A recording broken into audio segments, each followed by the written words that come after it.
Hello and welcome to another fun-filled edition of Adam's Music Box.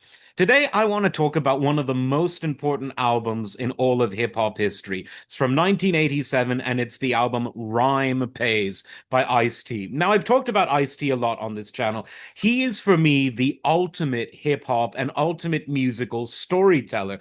He was someone who was always a keen observer of the things around him, a keen analyst of the things around him, and no one really could put into rap the observations and analysis of the real things that happen to real people better than Ice-T. That's why I call him the king of storyteller rappers. And rap, like all forms of poetry, whether explicitly musical, like rap, or other forms of oral poetry, it's about information conveyance.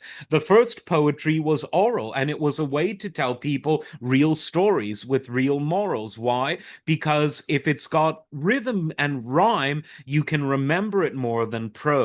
And so it's always been a very effective tool of information delivery, whether that's serious, funny, or something in between. And there was plenty of both. Ice-T showed his serious side and his funny side and everything in between on this album that really kicked off a great career in recording. And, it eventually kicked off a career in acting and entrepreneurialism and other things. Now, it was also the first hip hop album ever this week in 1987 that was ever slapped with the PMRC's infamous warning label.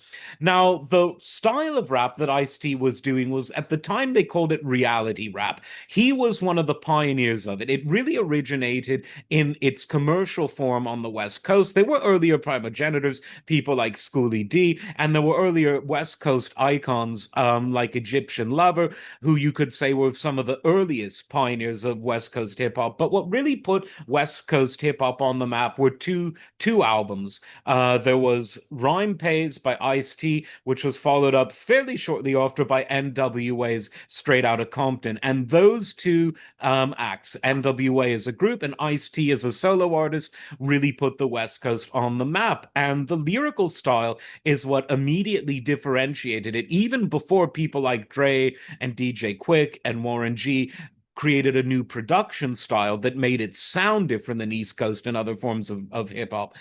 This was all about lyrical realism. The industry called it gangster rap, but the people who were consuming it at the time called it reality rap. And it just goes to show you that censorship comes for all of us eventually, but it comes for realism even before it comes for fantasy. And that's exactly what they did with Ice-T. And he had another famous run-in with them a few years later. I've done another video about that.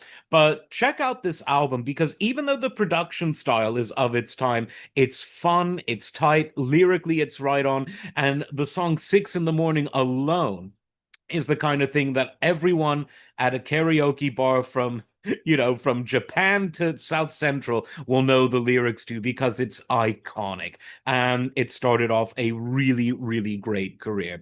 As always, like, subscribe, and we'll see you next time. Take care.